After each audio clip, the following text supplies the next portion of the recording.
We are here today with Patrick Carman, who has written a gazillion books, including the Skeleton Creek series. There's so many I'm being trapped and crushed by these books. Right there, you can see they're about to overtake him and swamp him. And so we're here today to talk about what Patrick Carman thinks about vocabulary.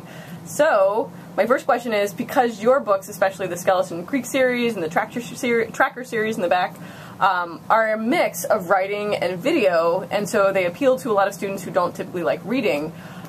So what do you want the students to get? Why do they need the words? Why can't they just watch the videos? Well, at least for these books, the story would make absolutely no sense at all. But I only put the videos in there because I'm hoping that they're sort of like it's kind of like reading a book, and on page 20 you find a candy bar in there. You know, it's like every 20 pages you get like a little treat. And I was one of those kind of readers when I was pretty young. I liked picture books until I was about 14. And I always have liked pictures in books. And the idea of a moving picture in a book seems like that would be even better if I was, you know, like 10, 11, 12, whatever. So really, the words are kind of the only really important thing, to be honest. I mean, what I'd love to know or say is that the videos are there to sort of entice you to want to read the words, because the words are what are going to build the vocabulary, not the videos. Those are just for fun. So do you have any favorite words or stories about great words? I'm going to just say duck, because I was just writing a book called Floors that has a lot of ducks in it.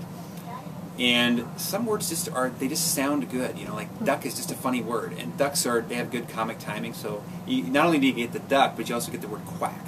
So duck and quack are both, the fact that those are connected and they're both about the same thing, I mean, that's pretty much money, in my opinion. That's good stuff.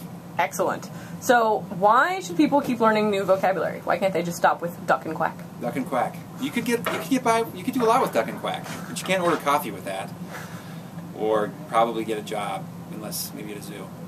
But look, I think words are probably more in use now than maybe ever in history. You think about, I mean, all of the stuff we do with words, texting and on Facebook and on all the things we use. It's crazy. And so I think the more words you know, the more powerful a communicator you are.